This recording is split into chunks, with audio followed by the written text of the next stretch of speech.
All right, we're live. Tonight we are going to be discussing, should your company have processes in place for coding standards? Should. On system.debug.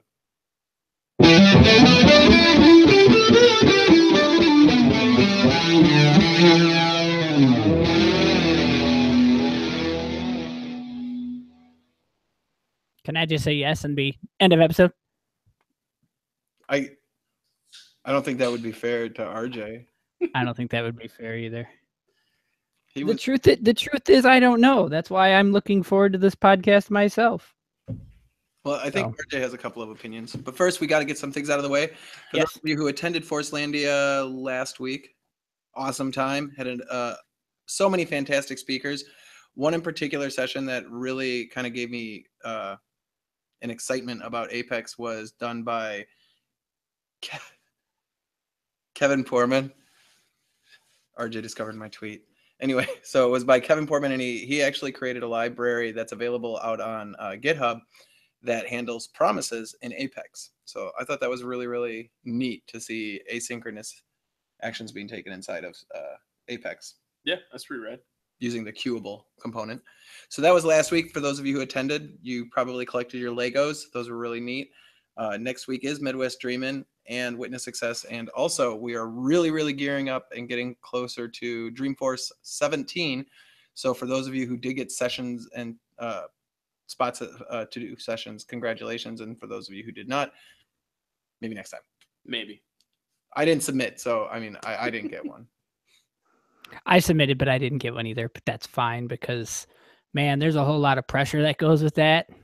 And I just wasn't ready for it this year, I think. Although I submitted with Dale Ziegler, and he's like one of my most favorite people on the planet. And I was really looking forward to presenting with him. But yeah, we're still going to put it together, and maybe we'll do the whole user group circuit or something. I don't know. But yeah, that sounds good.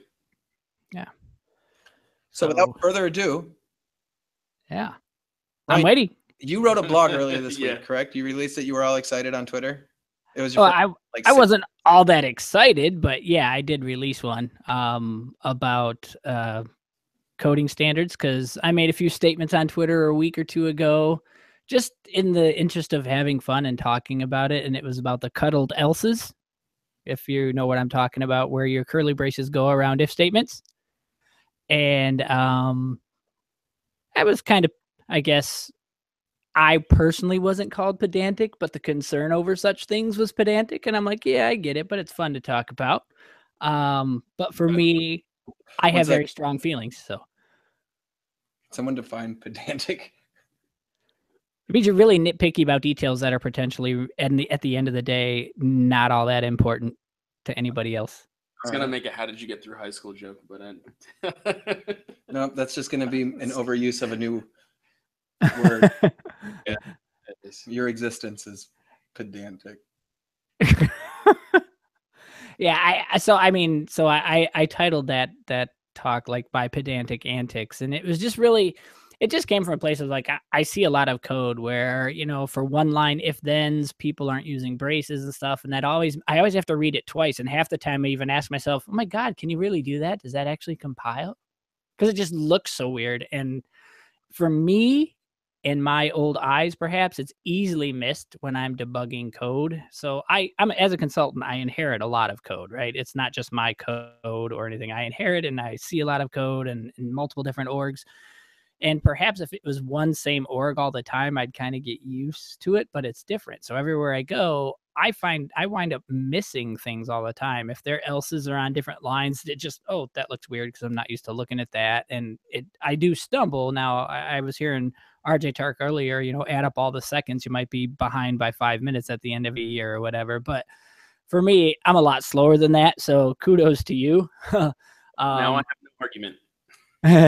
I spend a long time going over that, and you know, that kind of thing stumbles me up. I also like to break out my anytime I go to an if, there's a carriage return before and a carriage return after the else, so I know that there's something going on right here. I am making a decision that is doing something right here in the code, so it's just for me easier to find types of things.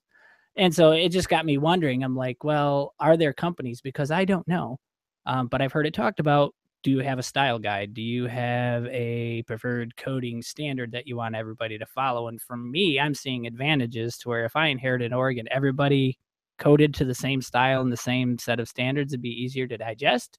But I'm curious, and if there's people, I hope people are listening tonight, just because I would like more research done on this to know, are people finding that this is more productive for them? Because I would like to know.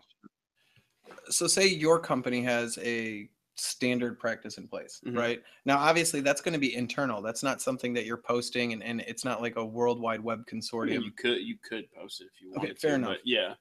But the thing is it's like it in a sense it extends upon what is in place as coding standards, correct? However, that doesn't translate to another company. So for you as a consultant who picks up somebody else's code, right? At what point do you take the code that you have and go back and refactor it to be a part of your coding standard? Or do you just continue on from where they kind of left off with your company's coding standards? Like, how would you go about I would imagine continue on, because there's no reason. If you are going into an org and you see somebody else's code and it's completely opposite, straight up opposite of what you do, I don't see a reason, unless it's malfunctioning code, to take it apart and make it look the way that you like it. But see, here lies the chain of events, though. Is no longer is it you go in and then you've coded in your way, and then now you've transferred the program or the code set off to somebody else in another company. At what point is it just kind of like, does the developer look at it and say, I don't really care at this point? Well,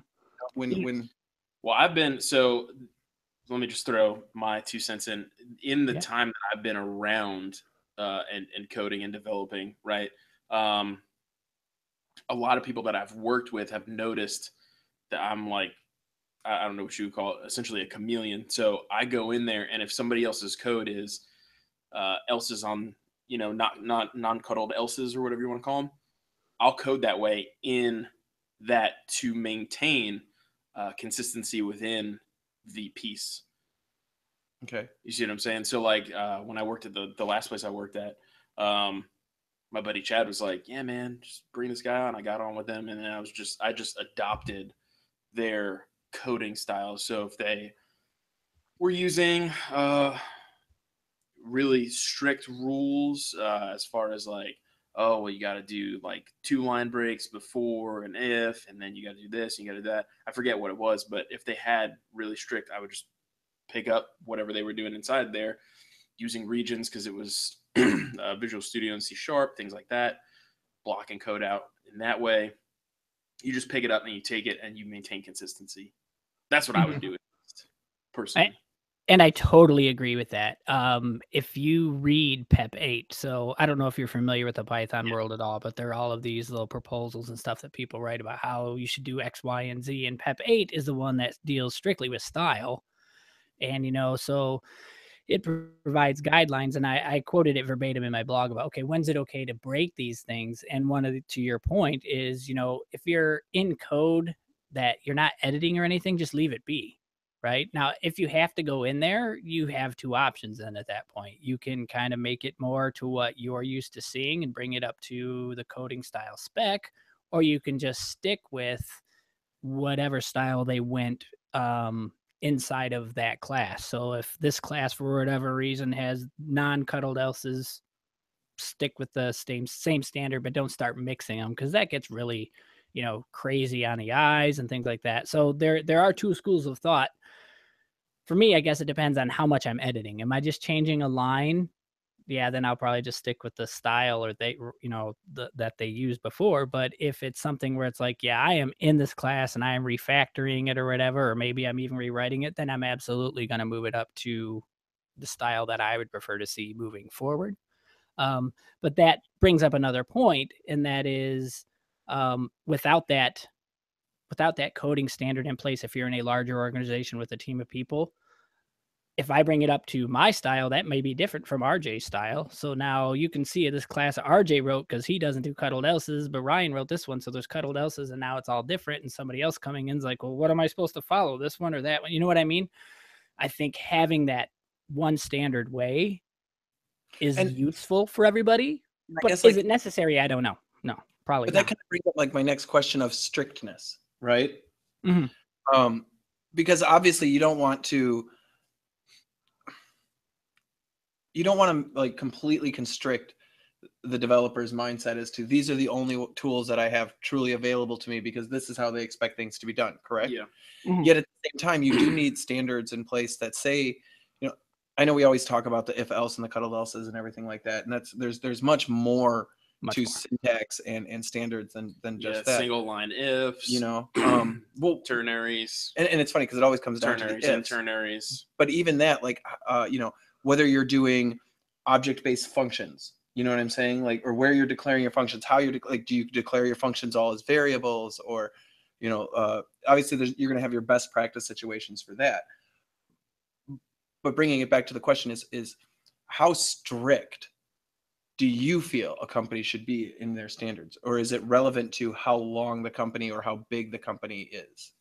I feel like a company should probably just adopt, because all languages, as far as I know, and of course I'm not an expert on every single possible language, but I know a few.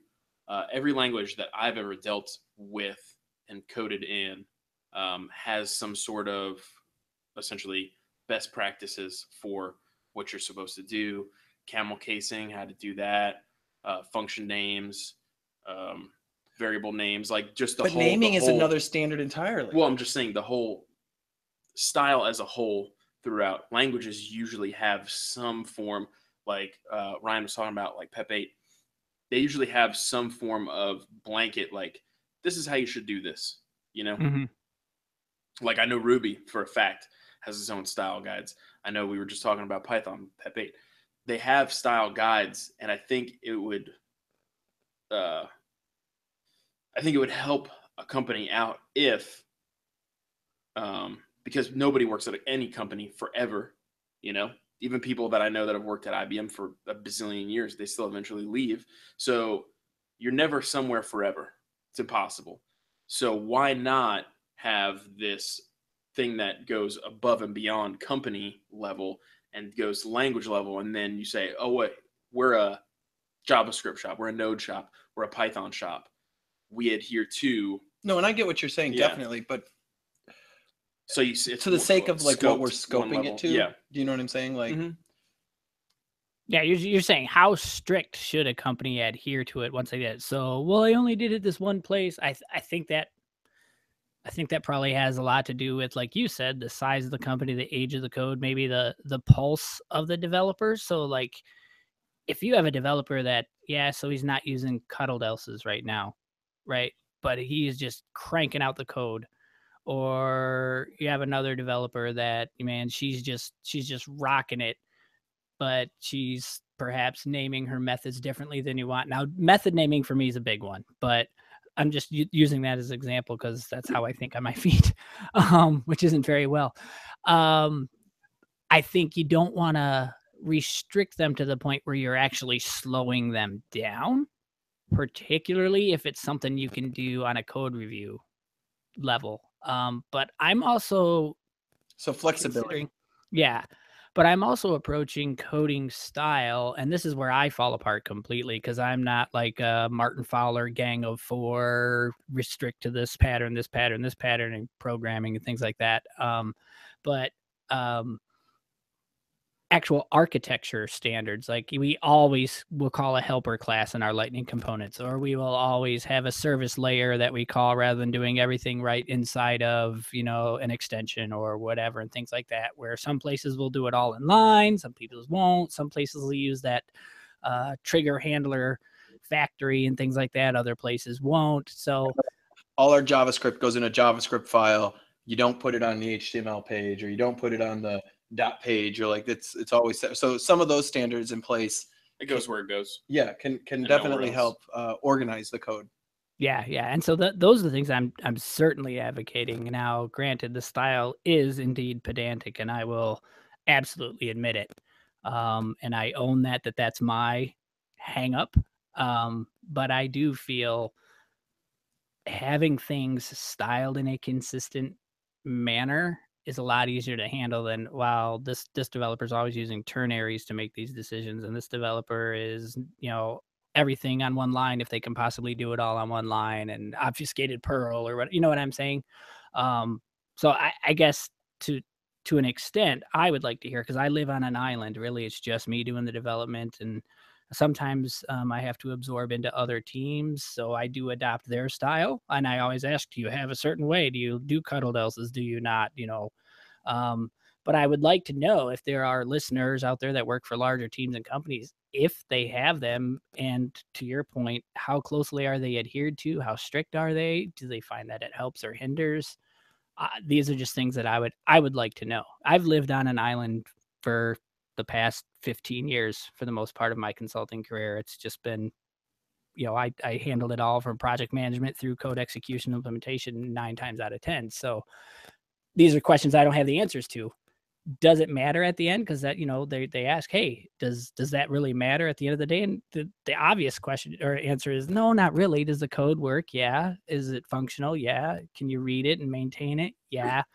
My question is just back, how easily is it read and maintained? Because one of the very first lines of PEP 8 is saying, hey, code is read a hell of a lot more often than it's written, right? You write it once, but you read it over and over and over and over again. And infinite amounts of eyes, and my goal is to always make it as easy to digest as possible, because I know what a pain in the butt it is when I can't digest it and the clock's ticking, right? I mean, you're brought in as a consultant, they're expecting you to know, and I'm spending time trying to play catch up, figuring out what the intent of this bit of code was, or missing a block because it wasn't indented or wasn't called to attention. You're just reading through, oh crap, that was a turn area, I didn't even see the question mark sitting there, right? So that kind of like speaking of the clock, I see we're kind of like halfway done here. So I want to kind of move on to the next part of the topic. But first, I want to see, do we have any comments or anything in the... No, we do not have any comments yet. Is anybody watching the Twitter channel, though? We got to make sure that, too. I don't know if anybody's tweeting at us or not. While we're checking that out, I'd kind of like to talk about in the last, bits of our show, what your ideas of implementing this would be for companies who haven't gotten one in place. How would you suggest, and we all understand, you haven't set one up before. None of us have. Right. But what would you suggest to go about doing to maybe what are the first steps? Where do you document this stuff? Where do you keep it, Confluence or whatever have you? How would you go about it? I think for me, you have to have a meeting of the minds. I don't know how big your team would be, but in a larger team, I think you have to take it at the very least the team leaders and have them just kind of hash it out and say, hey, moving forward, what do we want our code to look like? Bonnie Hinders wrote a great article called Code Like a Poet. I think I even hashtagged it when I posted my little kind of follow-up log to that. And, it's just when you open that editor, do you expect to see your bits of logic broken out in certain ways? Do you want to see ternaries? Do you want to see cuddled else's? Do you want to drop braces when they're optional? And I'm one of those people that I'm like, no, just because you can doesn't mean you should. But then also, just because it's personal doesn't mean it's important. Thank you, Mark Ross. So yeah, I think it just has to come down to, the more senior level developers need to get together and decide what sort of amends are we willing to make amongst ourselves. Because, you've got your VIs, you got your Emacs, you got your tabs versus spaces, your all of this stuff, you got your cuddled else's, and not everybody's always going to agree. If you do, awesome, right? But I think also part of your job as a senior developer is to turn out developers who can write maintainable, easy readable, easily digestible code and move that forward throughout their career. And I think that's a big part of it too. So it just depends on, what standard do you think is most effective, if there is one. That's why I'm asking. I don't know. But yeah, I think it just has to be a discussion and then a document and say, look, this is how we like to see our code formatted. This is how we like to use factory classes, or we don't. And during code reviews, take the time to fix them, so that you can have a consistent feel to your code. You want to be a good steward of your org and a good steward of your customers' data and everything. And I think all of this stuff goes a long way. That's a good question, because it's along with the flexibility of your previous statement. This is when I like to kind of ask RJ how he feels on it. So you've got these coding practices in place, right? You've got this documentation. You're big on documentation. I think you're probably one of the people that I see document the most, or at least they're the ones that I use the most of as far as our software goes. But that being said, as far as code reviews go, how much do you think the company's standards, like should they create a document for coding standards? How much weight do you think that should hold in like a code review for one of your developers? Well, that's what I was saying before. Like, I think in order to save time, right?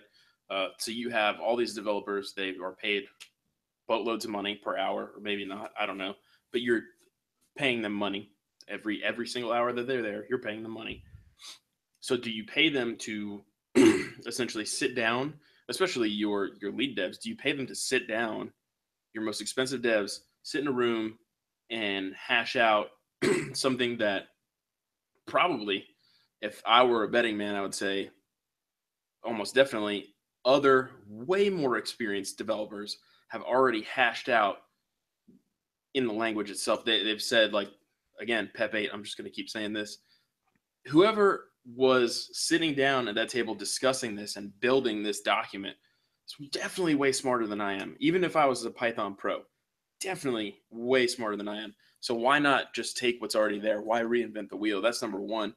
Number two, I don't really, again, it's just going to keep going back. Like David, who works with me, codes totally differently than I do. And that's fine. I just let it be. When I review his code, I'm like, does this work? Yes, no. Which you know, it's basically a flow chart. Does this work? Yes. Okay, cool. Next. So does this work? No. To Why that not? point, do you think that coding standards would be more useful for onboarding junior developers who haven't mastered? Yes. Yeah. Because so if you're bringing somebody on, a junior dev, like, I don't know, or interns, like our interns, right? You're bringing them on, you're trying to get across to them, hey, this is how you do things. This is how you do things in the most correct way possible. And it should sort of look like this because this language, the styles are defined already. So this is how I work it. This is how I build it out. This is what my method names look like. This is how many spaces I leave between the if and the bracket, or the parentheses if you do, or if you don't. I would just, that's what I'm saying. I would go by things that are already pre-written.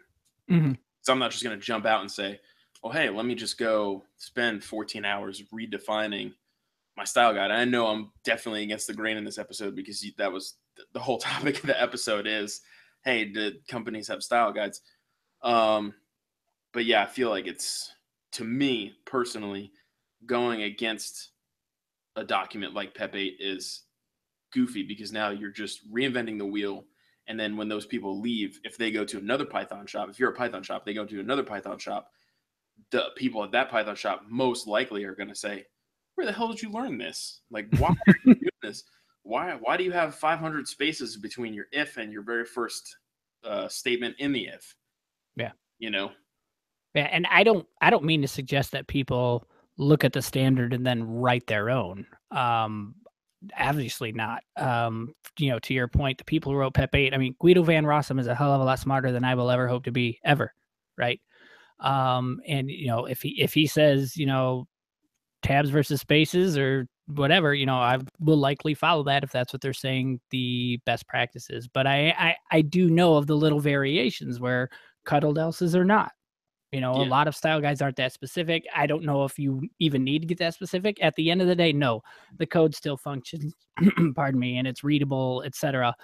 I just personally, I would like to see it more consistent, and that is just simply a aesthetic preference, I think, on my and I wasn't side. trying to say that you guys are saying everyone go out and rewrite it. I was just saying at the most extreme, that's what you could have. So the extreme case would, hey, we're developers. We're the smartest people in the whole entire world. Let's write our own style guide and forego all those who came before us.